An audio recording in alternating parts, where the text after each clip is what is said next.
예, 이집트의 파라오가 꿈을 꾸었습니다.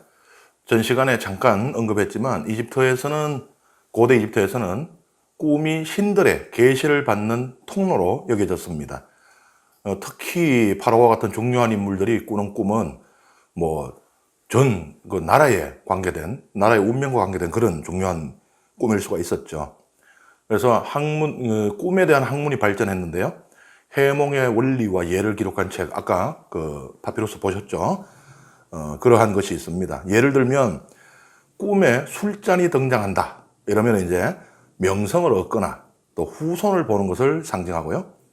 머리에 과일을 이고 있다. 이러면 이제 슬픈 일이 생기는 그런 그 원리가 있습니다. 비슷한 꿈이 반복되는 것은 특별히 중요하다는 것이죠.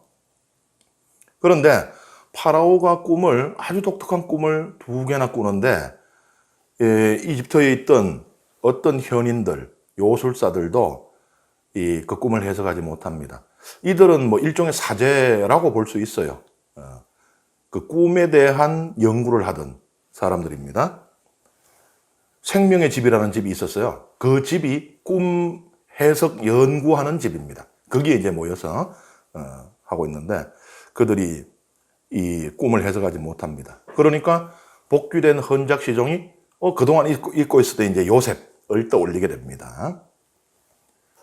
참고로 여기서 보면은 요셉이 지금 파라오의 꿈에 대해서 7년간의 풍년과 7년간의 대기간에 대해서 꿈 해석을 해주는데 이집트의 기원전 2세기의 비문 하나에 그 내용이 나오는데 거기엔 요셉이 아니에요. 이 파라오에게 조언을 해주는 인물이 태양신 라의 대사제였던 이모테보로 나옵니다.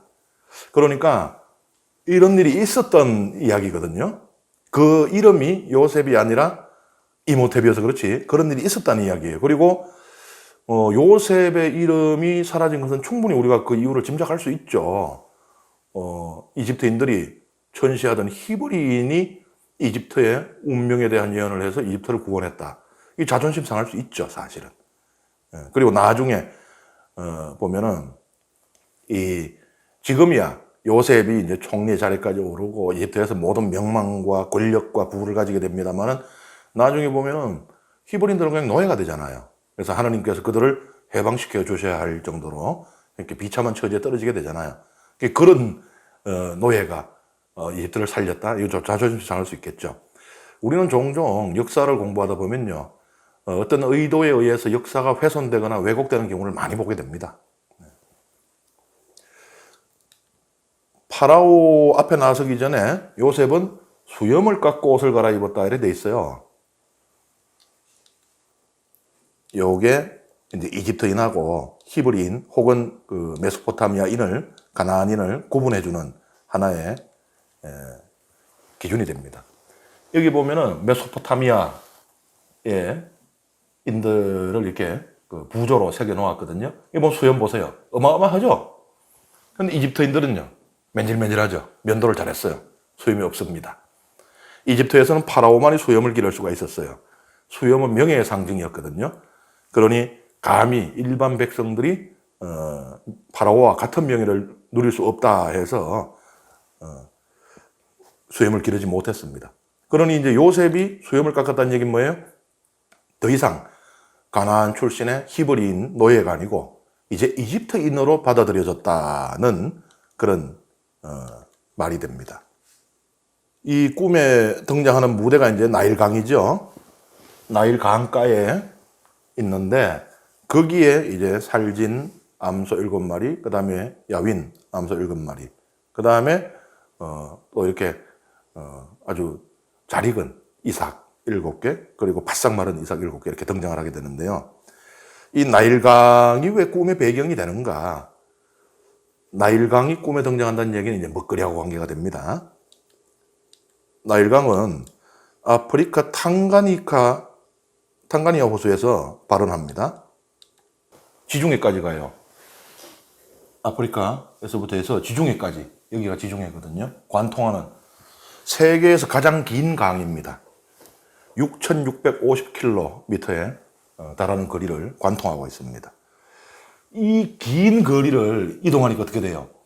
토사를 계속 밀고 오잖아요. 이 긴 거리를 이동해 오니까 여기에 도착했을 때는 어마어마한 양의 토사를 몰고 옵니다. 비옥한 토양이 매년 새로 형성되는 것 같죠. 그리고 이 범람이 일어나는데 규칙적으로 일어납니다. 나일강에서는. 그렇기 때문에 만약에 범람을 예측할 수 없다면 이건 재앙인데, 범람을 예측할 수 있다면 이것은 그보다 더한 축복이 없죠. 그래서 그 범람을 미리 대비하고 그 범람의 물을 이용하고 물이 실어오는 흙을 이용해서 옥토를 만들고 또 농사지을 물을 확보를 하는 그런 이제 농법이 발달하게 되죠. 그래서 이제 이 나일강 하류 요 삼각조 요 지역은 고대 근동 지방 전체의 곡창 역할을 하는 그런 아주 비옥한 지역이 됩니다. 이 나일강이거든요. 그런데 항상 풍요롭지만은 않았던 거예요. 대체로는 이 나일강의 범람이 항상 옥토를 만들어 줬지만은 근데 매년 그랬던 건 아닙니다. 요 세헬섬의 요 비문인데요. 기원전 27세기의 비문입니다. 여기에 보면은 나일강의 수위가 그러니까 범람이 안 일어난 거예요. 물이 위에서 여기가 상이 이집트거든요. 여기가 하 이집트고 우리가 볼 때는 이게 위인데 그게 아니고 물이 여기서 여기로 흘러가기 때문에 여기가 하류예요. 그래서 하 이집트, 상 이집트인데 항상 여기에서 물을 끌어왔던 건 아닌 거예요. 기원전 27세기 이 세헬섬의 비문에 보면은 물이 적게 들어온 적이 있는 겁니다. 그러면 가뭄이 드는 거예요. 아주 극심한 기근이 들었다라고 하는 기록이 여기에 되어 있습니다. 심지어 이게 얼마나 아주 그 기근이 심했는가 하면요. 이집트를 우리가 이제 이집트의 역사 연대를 구분할 때 고왕국 시대, 중왕국 시대, 신왕국 시대 이렇게 구분하거든요. 그런데 고왕국 시대가 끝장난 이유가 바로 이 대기근 때문이라는 그런 그 기록이 있습니다. 그러니까 기원전 27세기에서 22세기까지가 고왕국 시대거든요. 22세기에 어마어마한 대기근이 들었다 그래요. 그래서 고왕국 시대가 그러면은 그렇잖아요. 나라에 흉년이 들고 하면 우리나라 역사에서 보듯이 밀란들이 일어나고 이 나라의 그 근간이 흔들리거든요. 그래서 고왕국 시대가 끝장났다라고 알려질 정도로 대기근이 들었다고 합니다. 파라오의 꿈 두 개가 이렇죠. 요셉은 이것을 이제 설명하죠. 그런데 꿈 내용만 설명해 주는 것이 아니고 이 재난을 극복할 방법까지도 제시를 합니다. 세 가지예요. 첫 번째는 국가 시스템을 재난체제, 재난의 컨트롤 타워를 세워야 된다. 그것을 이제 대단하죠. 우리도 이 국가에 어떤 큰 위기가 있고 했을 때 항상 무슨 재난 컨트롤 타워가 없어서 문제였다. 그게 어디가 컨트롤 타워가 돼야 되느냐 하고 이 근래에 와서야 이제 이런 그 체계가 어느 정도 완성이 되고 했잖아요. 근데 수천 년 전에 요셉이 재난 중앙 대책 컨트롤 타워를 세우라고 말을 했다는 겁니다. 그 다음에 두 번째는 풍년이 7년 동안 드니까 그 동안에 우리가 다 못 먹을 정도로 이제 그 풍년이 드니까 5분의 1씩 남아도는 곡식을 사들여서 재워놔야 된다. 그것을 이야기하고요. 그 다음에 세 번째는 이 곡식을 어디 한 군데 재워놓으면 혹시 화재가 일어나면 다 타죠. 그리고 나중에 이 곡식을 풀어야 할 때 이집트가 굉장히 크잖아요. 그죠? 나라가 아주 커요. 근데 예를 들어 여기 있다면 여기까지 곡식 가져가는 데는 하세월입니다. 다 굶어 죽어요. 그래서 곳곳에 나누어서 곡식을 비축해야 된다. 이런 이제 조언을 하게 됩니다. 이런 요셉의 얘기를 들으니까 파라오가 그냥 요셉한테 반해버린 거예요. 아니 꿈 해몽만 잘하는 게 아니고 일단은 꿈 해몽을 이집트의 모든 이 꿈 전문가들이 못한 해몽을 했다는 이야기는 요셉은 아주 특별한 인물이라는 이야기고 그 요셉은 하나님께서 이렇게 알려주셨다 그러잖아요. 그럼 그 하나님도 보통 신이 아닌 것이고 그래서 일단은 요셉에 대해서 경외심을 가지게 되는데 거기에다가 지혜롭기까지 해요. 그러니까 이제 파라오는 자기 다음 가는 권력을 주게 되는 것이죠. 2인자 제상의 자리에 올리게 됩니다. 그러면서 이제 인장 반지까지 끼워줬다 이렇게 돼 있는데 옛날에는 이제 반지가 다 인장이에요. 뭔 소린가 하면 반지가 도장입니다. 혹시 그 우리 교회 영화들 같은 거 보면은 교황님이 도장 찍으실 때 편지 이렇게 쓰고 그다음 밀랍으로 이렇게 편지를 봉하죠. 그리고 이제 교황님 이 반지로 도장을 찍잖아요. 이 반지가 그래서 중요해요. 그래서 교황님이 이제 돌아가시게 되면은 이 반지를 파괴하는 역할을 담당하고 있는 분이 있어요. 그래서 그 반지를 반드시 파괴해야 됩니다. 생각을 해보세요. 교회의 최고 중요한 문서에 찍을 도장이 두 개가 동시에 있으면은 이제 문제가 되겠죠. 말하자면 옥새가 두 개가 있으면 어떻게 돼요? 이게 안 되잖아요. 그래서 교황님께서 돌아가시면 이제 그 반지를 이제 이렇게 그 모루에다 올려놓고 이제 정으로 쳐가지고 깨뜨리는 그 역할을 담당하는 분이 교황청에 따로 있을 정도로 이렇게 관리를 철저히 합니다. 이 파라오 인장 반지 아마 이렇게 생겼을 것으로 추정이 돼요. 이 안에 파라오 이름이 새겨져 있는 거예요. 말하자면 파라오 도장을 요셉이 갖고 찍고 있는 겁니다. 이집트 역사 전체를 봐도 물론 이집트에서 이방인이 뭐 고위 관료를 하거나 이런 적이 있습니다. 그런데 이집트 역사 전체를 봐도 요셉처럼 높은 지위에 오른 인물은 단 한 명도 없습니다. 그리고 이제 요셉은 이름도 바뀌게 돼요. 여기 보면은 비양식 이렇게 제가 오타를 냈는데 비충 양식입니다. 예. 그리고 이제 요셉 이름이 바뀌는데 차프넛 파네아다 이렇게 바뀌어요. 이 뜻은 정확하게는 잘 모르겠어요. 그런데 추정하기로 신은 말하고 살아있다 혹은 아는 자 이런 뜻으로 추측을 합니다. 이렇게 이름이 이제 바뀌는 경우들이 있었어요. 기원전 13세기 메렌타라고 하는 파라오가 다스릴 때에도 셈족, 그러니까는 히브리인들은 셈족에 속하거든요. 우리가 노아의 아들 가운데 셈, 함, 야벳 있잖아요. 그 중에 이제 마지가 셈이거든요. 이제 함은 가나안인들이고 셈족은 이제 히브리인들이고 야벳은 이제 유럽 민족들 대개 다 속한다고 보면 돼요. 이 셈족으로서 이집트의 고위 관료가 된 사람이 있었는데 그 이름을 이집트식으로 바꾸었다라고 하는 기록이 있습니다. 그리고 여기 보면은 온의 사제 이렇게 나오잖아요. 온 신전, 헬리오폴리스라고 하는 곳에 있던 신전입니다.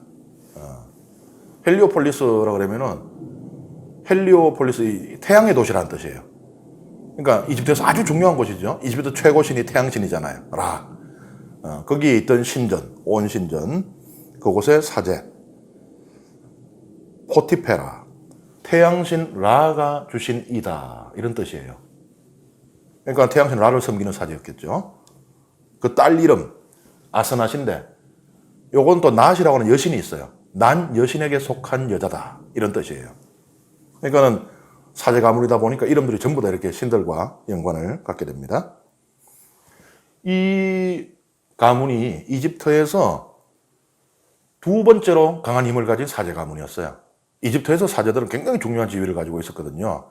그런데 첫 번째는 멤피스라고 하는 곳의 프타 신전의 사제 가문이 제일 강했고, 그 다음에 헬리오폴리스의 온 사제 가문이 두 번째로 강했습니다. 이렇게 되니까 이제 요셉은 이집트에서 가장 강력한 정치 권력과 종교 권력을 다 갖게 되는 거예요. 그런데도 이런 환경에서 요셉은 하느님을 잊지 않습니다. 하느님 신앙을 버리지 않아요. 요셉은 하느님께서 항상 도우시리라는 것을 파라오 꿈 내용을 듣기도 전에 확신했고요. 그리고 하느님께서 항상 함께 하신다는 의미로 자식 이름을 짓죠. 여기 보면은 므낫세 이름이 뜻이 뭐라 그래요? 하나님께서 나의 모든 고생과 내 아버지의 집안조차 모두 잊게 해주셨구나 이렇게 돼 있는데, 사실 저는 이제 이 번역에 좀 동의를 하지 않는 편이거든요. 뭐 이렇게 해도 가능하긴 한데 이것을 이렇게 돼 있죠. 우리 성경의 번역이 하나님께서 나의 모든 고생과 내 아버지의 집안조차 모두 잊게 해주셨고, 그러니까 이제 아버지 야곱도 있고 그만 가문을 잊어버렸다는 얘기가 되잖아요. 근데 이것을 이사이리로 해석을 합니다. 이게 두 개가 딴 게 아니고 두 개가 연결돼 가지고 하나의 뜻을 말한다는 거예요. 이건 지금 두 가지 이야기하죠. 나의 고생을 잊어버리고 내 가문을 잊어버리잖아요. 그게 아니고 요 두 개가 연결되어서 하나의 뜻을 말한다. 그럼 번역이 어떻게 되는가? 하나님께서 내가 아버지 집에 있었을 때의 모든 고생을 잊게 해주셨구나. 뜻이 다르죠. 이건 집안까지 가문을 잊어버리는, 가문을 등지는 거예요. 근데 아닙니다. 그때의 그 형들에게 당했던 일, 이거를 이제는 잊을 수 있게 됐다는 겁니다. 그런 의미로 해석을 하는 것이 더 적절해 보여요. 사실 요셉이 굉장히 위험한 도박을 한 것과 마찬가지거든요. 요셉이 파라오에게 조언한 대로 하면은 만약 대기근이 안 일어나면 어떻게 돼요? 파라오 곡간을 다 들어먹은 거예요. 7년 동안을 이집트 전체에 생산하는 곡식 5분의 1을 뺏어와요? 아니잖아요. 다 사들이는 겁니다. 파라오의 재산으로. 그래놨는데 기근이 안 들어요. 그럼 어떻게? 곡식이 이제 다 썩어가는 수밖에 없고 파라오 이제 거들나는 거죠. 그러면은 어떻게 돼요? 통치권이 휘청거립니다. 곡간이 비면 통치권이 휘청거리는 거예요. 하나님께서 자신과 함께 하신다는 것을 확신하지 못하면은 할 수 없는 일입니다. 그러니까 요셉은 하나님께 대한 굳건한 신앙을 드러내고 있는 거예요. 그 다음에 이제 요셉과 형들이 만나게 되는 이야기 42장 함께 읽어보겠습니다. 야곱은 이집트에 곡식이 있다는 것을 알았다. 그래서 야곱은 아들들에게 어째서 서로 쳐다보고만 있느냐 하면서 이렇게 말하였다. 내가 들으니 이집트에는 곡식이 있다는구나. 그러니 그곳으로 내려가 곡식을 사오너라. 그래야 우리가 죽지 않고 살 수 있겠다. 그래서 요셉의 형 10명이 이집트에서 곡식을 사려고 내려갔다. 야곱은 요셉의 아우 베냐민을 그의 형들과 함께 보내지 않았다. 그가 무슨 변이라도 당하지 않을까 염려스러웠기 때문이다. 이렇게 가나안 땅에도 기근이 들었기 때문에 이스라엘의 아들들은 이집트로 곡식을 사러 가는 다른 사람들 틈에 끼어 그곳으로 들어갔다. 그때 요셉은 그 나라의 통치자였다. 그 나라 모든 백성에게 곡식을 파는 이도 그였다. 그래서 요셉의 형들은 들어와서 얼굴을 땅에 대고 그에게 절하였다. 요셉은 형들을 보자 곧 알아보았지만 짐짓 모르는 체하며 그들에게 매몰차게 말하면서 물었다. 너희는 어디서 왔느냐? 그들이 대답하였다. 양식을 사러 가나안 땅에서 왔습니다. 요셉은 형들을 알아보았지만 형들은 그를 알아보지 못하였던 것이다. 그때 요셉은 형들에 대하여 꾼 꿈들을 생각하며 그들에게 말하였다. 너희는 염탐꾼들이다. 너희는 이 땅의 약한 곳을 살피러 온 자들이다. 그러자 그들이 대답하였다. 아닙니다, 나리. 나리의 이 종들은 양식을 사러 왔습니다. 저희는 모두 한 사람의 자식입니다. 저희는 정직한 사람들입니다. 이 종들은 염탐꾼이 아닙니다. 그러나 그는 그들에게 말하였다. 아니다.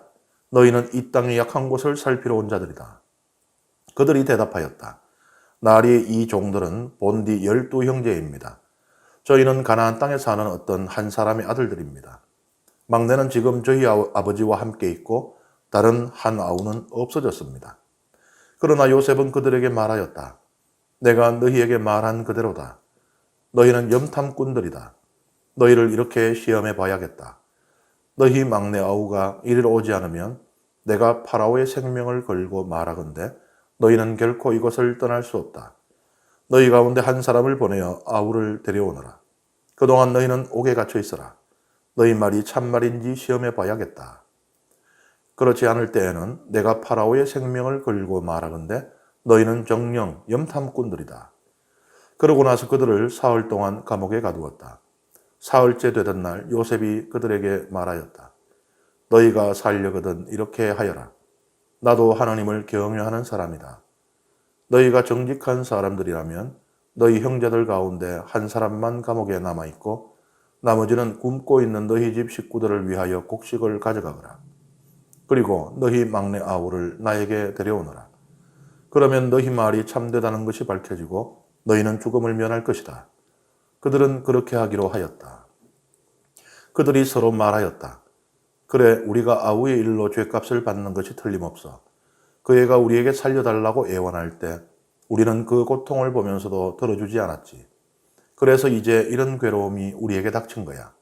그러자 르우벤이 그들에게 말하였다. 그러기에 내가 그 아이에게 잘못을 저지르지 마라 하고 너희에게 말하지 않았더냐. 그런데도 너희는 말을 듣지 않더니 이제 우리가 그 아이의 피에 대한 책임을 지게 되었다. 그들은 자기들과 요셉 사이에 통역이 서 있었기 때문에 요셉이 알아듣는 줄을 알지 못하였다. 요셉은 그들 앞에서 물러나와 울었다. 그런 다음 돌아와 그들과 이야기하였다. 그는 그들 가운데서 시므온을 불러내어 그들이 보는 앞에서 묶었다. 요셉이 명령하기를 그들의 포대에 밀을 채우고 그들의 돈을 각자의 자루에 덜어넣고 그들에게 여행 양식을 주라고 하자 그대로 되었다. 그들은 곡식을 나귀 위에 싣고 그곳을 떠났다. 하룻밤 묵을 곳에 이르러 그들 가운데 하나가 자기 나귀에게 먹이를 주려고 자루를 열다가 그 곡식 자루 부리에 자기 돈이 놓여 있는 것을 보았다. 그래서 그는 형제들에게 말하였다. 내 돈이 돌아와 있어. 봐, 내 자루 속에 들어있어. 그러자 그들은 얼이 빠져 떨면서 서로 말하였다. 하나님께서 어찌하여 우리에게 이런 일을 하셨는가?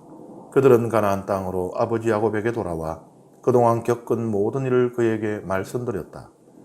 그 나라의 주인 되는 사람이 우리에게 매몰차게 말하면서 저희를 그 나라를 엿보러 간 염탐꾼으로 여겼습니다. 그래서 저희는 그에게 대답하였습니다. 저희는 정직한 사람들이지 염탐꾼은 아닙니다. 저희는 한 아버지의 아들로서 12형제입니다.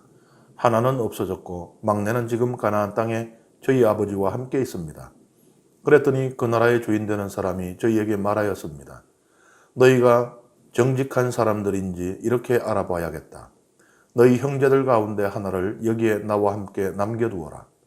나머지는 굶고 있는 너희 집 식구들을 위하여 곡식을 가지고 가거라. 그리고 너희 막내 아우를 나에게 데려오너라. 그래야만 너희가 염탐꾼들이 아니라 정직한 사람들이라는 것을 알 수 있겠다.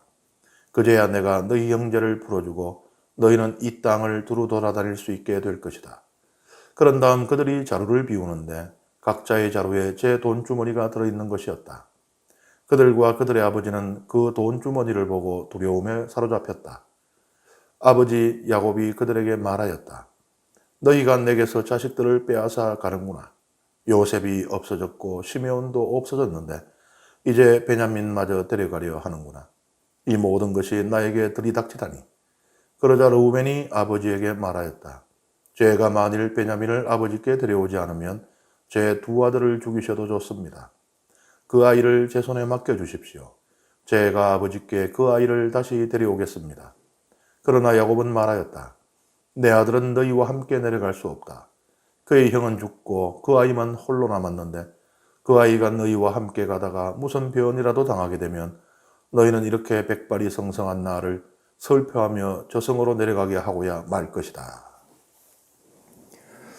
파라오의 꿈대로 요셉이 꿈을 해석한 대로 7년간의 풍년이 끝나고 대기근이 시작이 되었습니다. 근데 이 대기근은 이집트만 휩쓴 것이 아니라 전 근동지방을 다 덮쳤던 것 같아요. 뭐 가나안 땅은 안 그래도 원래 가뭄이 자주 들던 곳이에요. 그러니까는 아브라함도 가뭄을 피해서 이집트로 갔고 또 이삭도 가뭄을 피해서 그라르 지방으로 갔고 했던 그런 이야기들을 우리가 이미 읽어보았잖아요. 뭐 사실 고대에는 치수에 대한 지식이 부족했기 때문에 거의 모든 지역이 가뭄으로 고통을 받았다고 볼 수 있겠죠. 가나안은 좀 특별히 더 심했습니다만은 당연히 야곱 집안에 살고 있던 가나안에 살고 있던 야곱 집안도 이 기근에 시달리게 됩니다. 그래서 보니까는 야곱이 들으니까 다른 데는 다 먹을 것이 없어서 고통을 받는데 이집트에는 식량이 있다는 소리를 듣게 됩니다. 자식들을 이제 보내서 식량을 구해와라, 사와라 이렇게 시키게 되죠. 그런데 어떻게 해요? 야곱은 편의 화신 아닙니까? 여기 보면은 베냐민은 안 보내요. 베냐민 자기가 사랑하던 아내 라헬의 이제 하나밖에 남지 않은 아들이죠. 보내지 않습니다. 무슨 변이라도 당하지 않을 그건 뭐예요? 다른 아들들은 무슨 변이라도 당해도 뭐 상관이 없다는 건데 사람이 쉽게 안 바뀌어요, 그죠? 야곱이 그 많은 일들을 겪었는데도 쉽게 바뀌지 않습니다. 그래서 이제 요셉의 형들이 이집트로 곡식을 구하러 갑니다. 그때 이제 요셉이 어릴 적에 꾼 꿈 있죠. 여기 보면은 이제 곡식단들이 자기한테 절하는 꿈, 그 다음에 이제 하늘의 천체들이 자기한테 절하는 꿈이 이렇게 실현이 되는 거예요. 형제들이 여기 와서 다 이제 절하게 되죠. 요거 보면 좀 특이해요, 그림이, 그죠? 중세시대에 유행했던 것인데, 그러니까 우리가 지금 뭘, 이제 예를 들어 이제 뭐 야곱을 그리려면은, 수천 년 전에 그 가나안 사람들은 어떻게 입었고 어떻게 생겼을까? 이래서 그리잖아요. 최대한 흡사하게 묘사하려고 하죠. 근데 중세시대는 자기 시대의 이 인물들을 대입시켜서 이렇게 그리는 게 유행이었어요. 어떻게 보면 토착화예요. 우리 보면 왜 성화에 예수님께서 돋보 있고 갓 쓰고 있는 성화 있죠. 그러니까 그 토착화 이미 중세에서 예술로 먼저 이루어졌던 겁니다. 그런데 흥미로운 거는 요셉이거든요. 보면 어떻게 보여요? 귀부인처럼 보이죠. 이것도 화풍의 특징입니다. 미모가 뛰어남을 드러낼 때 이 여성적으로 그려요. 우리가 보면은 최후의 만찬 그림이 있잖아요. 거기 보면 예수님 이쪽에 누가 있어요? 요한이 있죠. 근데 요한을 보면은 여성적으로 묘사가 되어 있어요. 약간 가슴도 이렇게 약간 봉긋하게 돼 있고. 그러니까 이제 옛날에 그림을 그릴 때 잘생겼다는 걸 어떻게 그리느냐? 잘생겼다는 것은 여성적으로 표현을 합니다.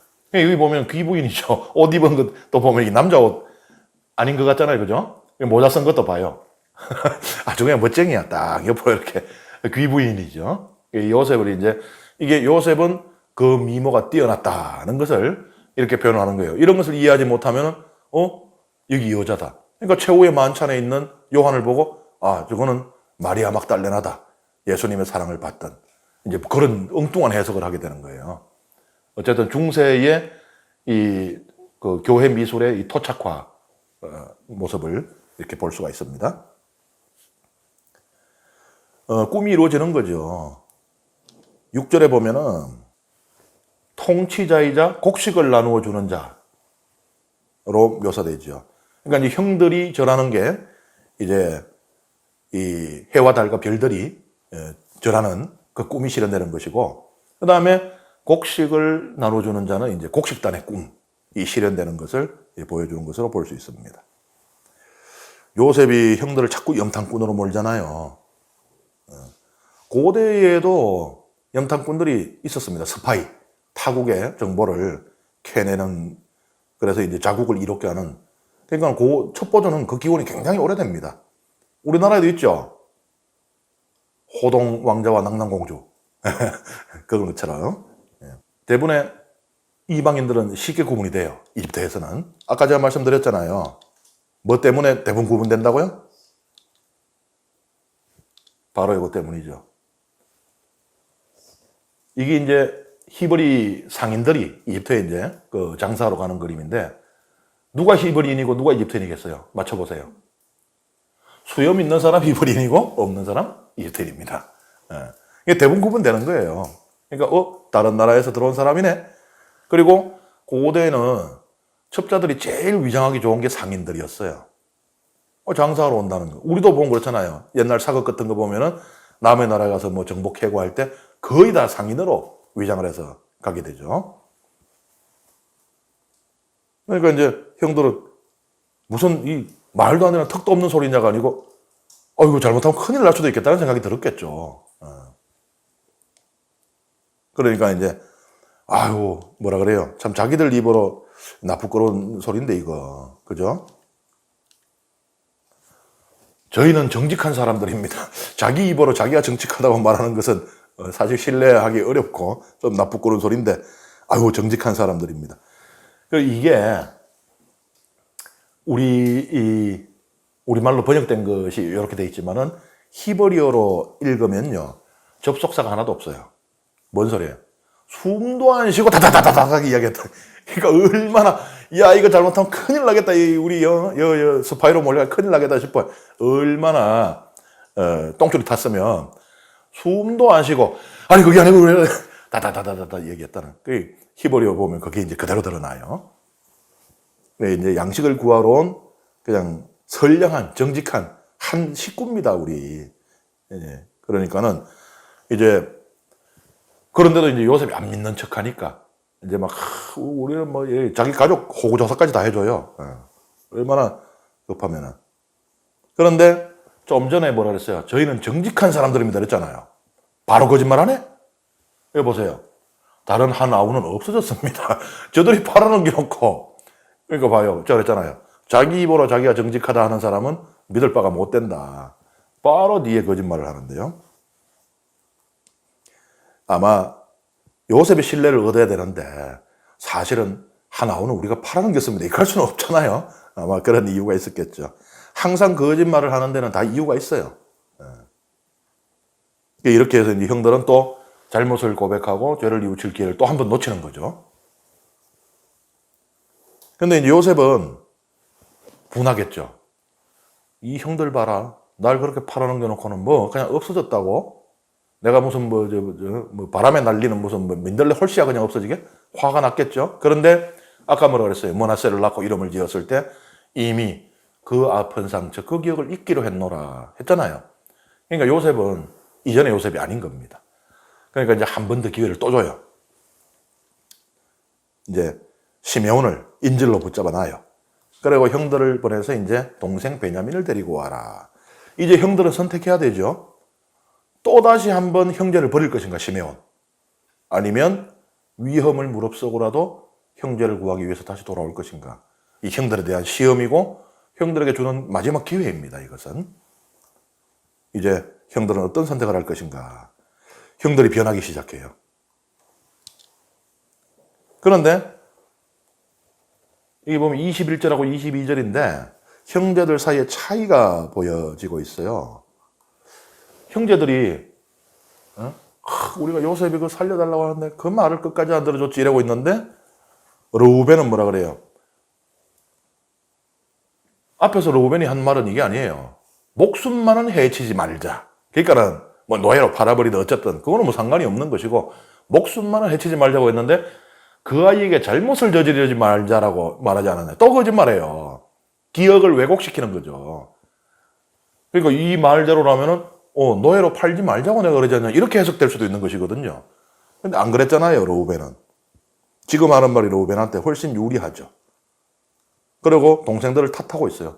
내가 그래 하지 마라 그랬는데 니들이 결국 그 사단을 냈지 않느냐 이 얘기를 하고 있는 거죠. 변화는 단숨에 이루어지지 않습니다. 여기서 이제 요셉은 더 이제 이야기를 극적으로 몰고 가요. 곡식값을 치르고 곡물을 샀는데 그 돈을 다시 그만 몰래 넣어놓잖아요. 그건 뭐예요? 곡식을 도둑질한 게 돼버리는 거예요. 고대에서 곡식보다 귀한 게 특히나 이 기근이 들어있는 상황인데 그거는 뭐 보통 범죄가 아니죠. 그러니까 이제 이 형들은 정말 어려운 선택을 해야 돼요. 그냥 가서 베냐민을 데리고 와는 것도 위험한데 이게 사실 다시 오는 것도 연탄공으로 몰려있는 상황에서 이제는 그 당시에 그보다 귀한 것이 있을 수 없었던 곡식까지 훔쳐낸 게 됐는데 그게 다시 돌아간다? 이건 나중에 주십시오 하는 그런 거하고도 비슷할 수가 있는 거죠. 여기서 이제 돈을 넣어놨다 그랬는데 사실 그 당시엔 돈이 없었어요. 조조된 돈이 없다는 얘기예요.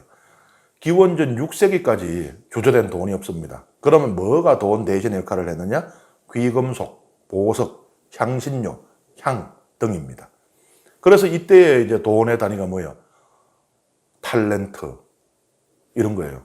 그거는 무게 단위예요. 무게 단위. 그러니까 100원, 1000원 이런 단위가 아니고 무게 단위입니다. 이걸 다 무게를 달아갖고 쟀으니까요.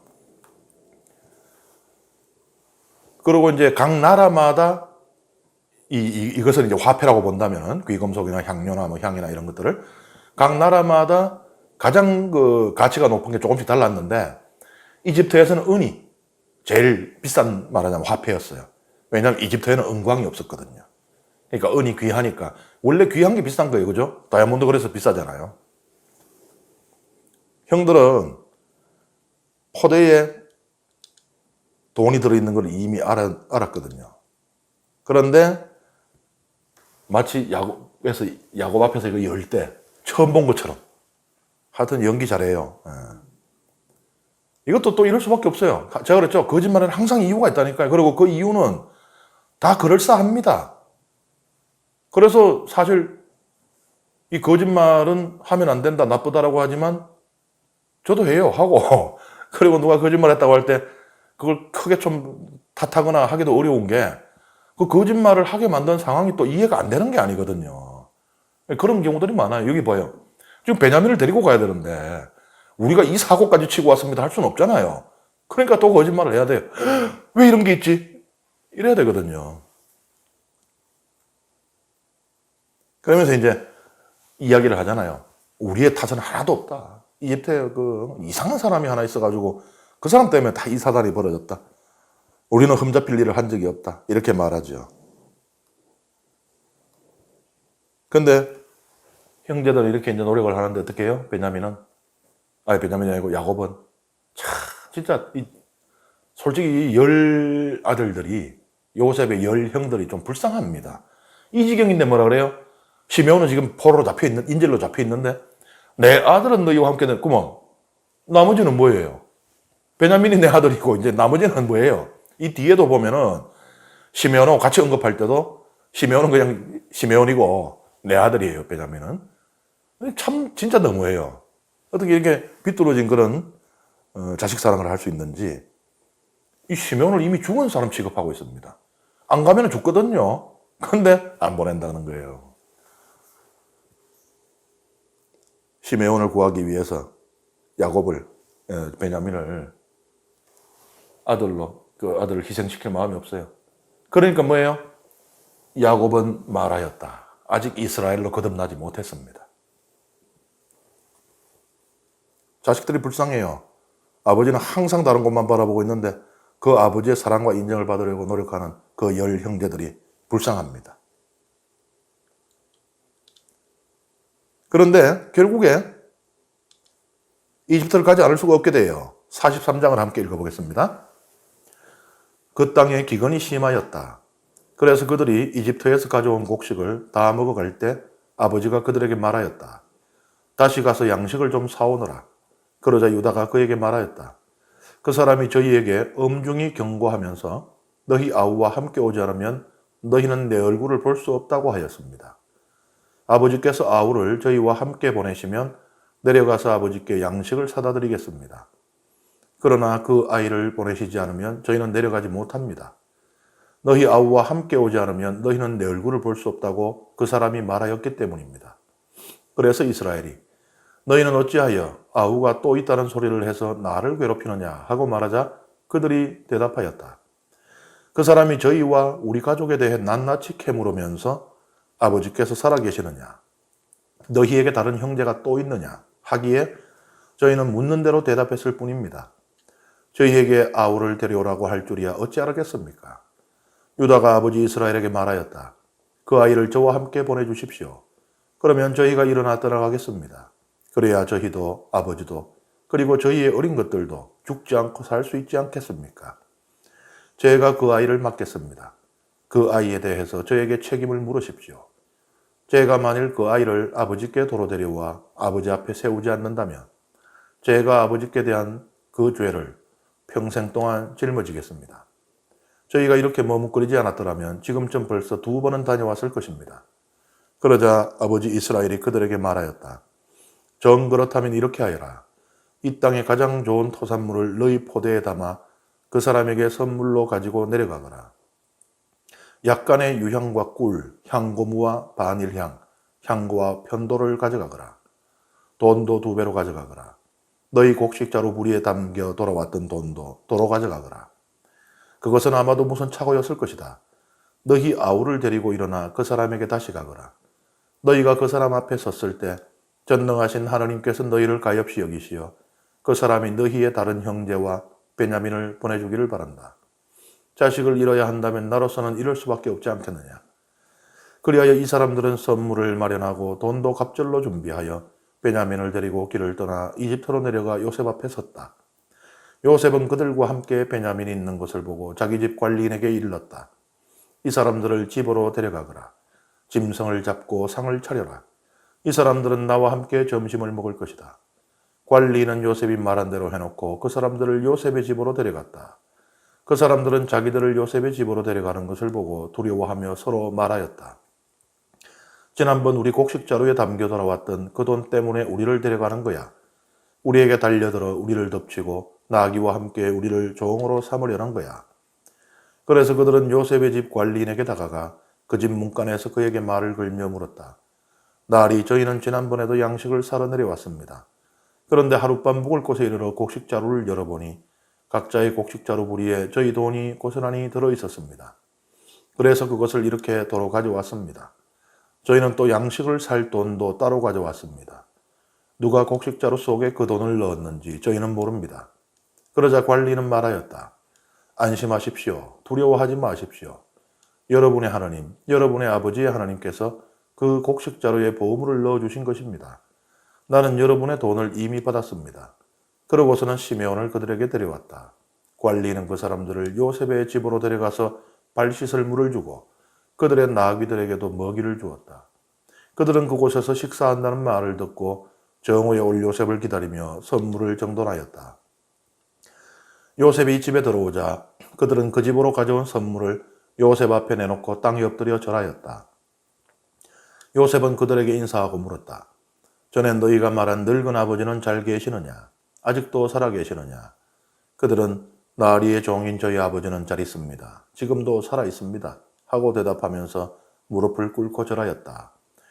요셉은 눈을 들어 자기 친어머니의 아들 친동생 베냐민을 보며 전에 너희가 나에게 말한 막내 아우가 이 아이냐 하면서 얘야 하나님께서 너를 어여삐 여겨주시기를 빈다 하고 말하였다. 요셉은 자기 아우에 대한 애정이 솟구쳐 올라 웃음이 나오려고 해서 서둘러 안방으로 들어가 그곳에서 울었다. 그는 얼굴을 씻고 다시 나와서 자신을 억제한 다음 음식을 차리라 하고 명령하였다. 그들은 요셉에게 상을 따로 차려 올리고 그의 형제들에게도 따로 차려주고 그와 함께 식사하는 이집트인들에게도 따로 차려주었다. 이집트인들은 히브리인들과 함께 식사할 수 없었다. 그것이 이집트인들에게는 역겨운 일이었기 때문이다. 그들은 요셉 안에 맏아들부터 막내 아들에 이르기까지 요셉 앞에 맏아들부터 막내 아들에 이르기까지 나이 순서로 앉게 되자 서로 얼굴을 쳐다보며 어리둥절해 하였다. 요셉이 자기 상에서 각 사람의 몫을 나르게 하는데 베냐민의 몫이 다른 모든 이들의 몫보다 5배나 많았다. 그들은 요셉과 함께 마시며 즐거워하였다. 야곱은 베냐민이 잘못될까봐 이집트로 보내지 않으려고 했는데 양식이 다 떨어지니까 이제 도리가 없습니다. 다 굶어 죽을 수는 없으니까요. 그래서 이제 유다가 나서서 베냐민을 데리고 가겠습니다. 가서 양식을 구해오겠습니다. 라고 말을 합니다. 그런데 여기서 보면은 형들이 또 거짓말을 하는데요. 너희 아우와 함께 오지 않으면 너희는 내 얼굴을 볼 수 있다. 이거 요셉이 이런 얘기 했습니까? 앞에 한번 펴보세요. 이런 얘기 했습니까? 베냐민 없이 돌아오면 너희는 죽을 것이다 라고 얘기했죠. 그런데 그렇게 얘기하면 야곱이 더 겁낼 거 아니에요.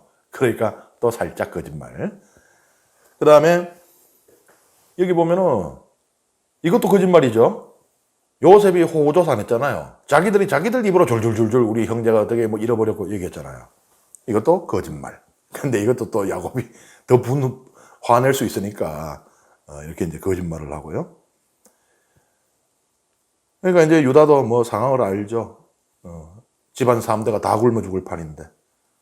그래서 이제 어쩔 수 없이 베냐민을 보내는데, 아이고, 처음에 아들들 보내고, 그 다음에 지금 또 아들들 보낼 때, 다른 그 아들들에게 이렇게 신경 안 썼어요. 근데 베냐민 가니까 어떻게 해요? 여기 보면은 야곱의 말에 명령형이 많이 들어있죠. 하여라, 가거라, 가져라, 가져라. 많이 들어있죠. 가거라. 이거 히브리어로 읽으면요. 우리는 이제 이게 좀 적습니다만은 히브리어로 읽으면은 명령형이 7번이나 사용되고 있어요. 그러니까는 신신당부라는 말 있죠. 말 그대로입니다. 왜냐하면 걱정이 돼서 못 살겠거든요. 그러니까는 이러고 또 이러고 또 이러고 신신당부를 하는 겁니다. 한 채 착오도 없이 내 시키는 대로 해야 된다. 그래야지 내 아들 베냐민이 산다 이 소리예요 지금. 그 얘기를 듣는 이 아들들의 마음은 어떻겠어요? 그러면서 또 야곱은 또 나름대로 여기 보면은 너희 아우 그러니까 야 네 동생 아니냐 이럴 때는 또 한여르게 해요. 야 너들 동생 아니냐 잘해야 된다. 너들 동생 아니냐. 이러면서도 뭐라 그래요? 시메온은 그냥 너희의 다른 형제야. 베냐민하고 달라요. 베냐민은 베냐민이라고 부르는데 시메온은 그냥 너희의 다른 형제. 설마 야곱이 시메온 이름도 까먹은 건 아니겠죠? 근데 어쨌든 야곱의 편에 지독스럽게 드러나고 있습니다. 여기 보면 이제 이 전부 다 가나안의 특산품, 고가품들입니다. 이집트에서 인기 있는 수입품들, 이런 목록들이에요. 그러면서 이제 야곱도 뭔가 다른 모습을 보여주는데 어디에 있는가 하면은 처음 아들들을 이집트에 곡식 사오라고 보낼 때는 하느님께 도움을 청하지 않았어요. 근데 여기 보면은 전능하신 하느님께서 요건 엘샤다이 있거든요. 히브리 엘샤다이를 엘샤다이, 엘은 하느님이에요. 샤다이, 전능하신 하느님인데 무엇이나 할 수 있는 하나님의 권능을 강조하는 그런 이름이죠. 하나님께 자비를 청합니다. 그런데 동시에 하나님의 절대적인 주권을 인정해요. 하나님께서 무엇이나 하실 수 있는 분이라는 것이 내가 청하는 것은 무엇이든 꼭 들어줘야 된다는 얘기가 아닙니다. 하나님께 달린 거예요. 그것을 야곱은 드러냅니다. 하나님께 청하는데 그래도 만약에 자식을 잃을 수도 있다는 거예요. 하나님께서 해주시지 않으면 이것까지도 수용하고 있는 겁니다. 받아들이고 있는 거예요. 야곱의 이제 신앙이죠. 하나님께서는 무엇이나 하실 수 있습니다. 근데 내가 하나님을 움직일 수는 없습니다. 내 마음대로 하나님을 좌지우지할 수 없습니다. 오로지 하나님께 절대적인 주권이 있고 당신께서 하고자 하시면 될 것이고 안 해주시면 나는 받아들이는 수밖에 없습니다. 복음에도 보면 그렇잖아요. 복음에도 보면은 선생님께서 하고자만 하시면은 저를 고쳐주실 수 있는 것을 압니다. 이게 신앙인의 자세가 되어야 된다는 거죠. 마지막으로 여기 보면은 이제 밥상, 겸상 안 한다 이거예요. 제가 말씀드렸죠. 이집트인들은 안 한다고요. 왜 그런가 하면은 이집트인들은 다른 민족들을 이제 부정한 자들로 여겼어요. 그리고 심지어 이집트 고대 문헌에 보면요. 사람이라는 단어가 나오잖아요. 그거는 이집트인을 가리킵니다. 뭐예요? 다른 민족, 다른 백성들은 사람도 아니라고 생각을 했던 겁니다. 이집트인들이. 그러니까는 겸상할 수 없죠. 그 다음에 지금 이 히브리인들이잖아요. 셈족이잖아요. 여기 보면 셈족의 힉소스라고 하는 그 민족도 있어요. 셈족에 속합니다. 그런데 힉소스한테 호되게 당했습니다. 고대 이집트는 한 번도 외세에 점령당한 적이 없거든요. 딱 한 번 있어요. 힉소스라고 하는 인들이 이 셈족에 속합니다. 그러니까 히브리인하고 뿌리가 같아요. 이들이 하이집트라고 그랬죠, 제가. 여긴 상이집트고 물이 여서 일로 흘러가니까. 근데 실제로 여는 다 사막이고 척박해요, 그죠? 사하라 사막. 실제로 쓸 수 있는 땅, 이 델타 삼각주를 비롯해서 여기거든요. 이걸 다 점령했습니다. 그리고 여기에 눌러 앉아가지고 왕조를 세웠어요, 왕조를. 우리가 이집트 하면 딱 떠오르는 게 병거잖아요, 병거. 고대 탱크. 이 병거를 힉소스인들이 들여옵니다. 그 이전까지 이집트에 병거가 없었어요. 그러니까는 그 거대한 나라 이집트가 이 침략해온 힉소스인들에게 점령당할 수 있었던 가장 큰 이유가 바로 이 병거 때문입니다. 그러니까 이집트인들이 앞만 많아도 딱총 쏘고 있는데 탱커 몰고 가는데 당할 수가 있나요? 그래서 여기 보면은 약 100년 가까운 요 시기 동안 이집트인이 아닌 파라오들이 등장을 하게 됩니다. 이거는 이집트인들에게 대단한 치욕이고 아주 잊을 수가 없는 그런 부분이에요. 그러니까 이방인들에 대한 어떤 적개심이 더 커졌고 특히나 같은 셈족에 속해 있는 히브리인들 겸상 절대 안 하죠. 나중에 우리가 탈출기를 보게 될 때 왜 이집트에서 히브리인들에 대한 박해가 일어나게 되는지를 살펴볼 텐데 이거하고 직접 연결이 됩니다. 그거는 우리가 창세기 끝난 뒤에 다음 학기에 탈출기를 보면서 살펴보면 되겠습니다. 예, 오늘은 여기까지 강의하고 마치도록 하겠습니다. 감사합니다.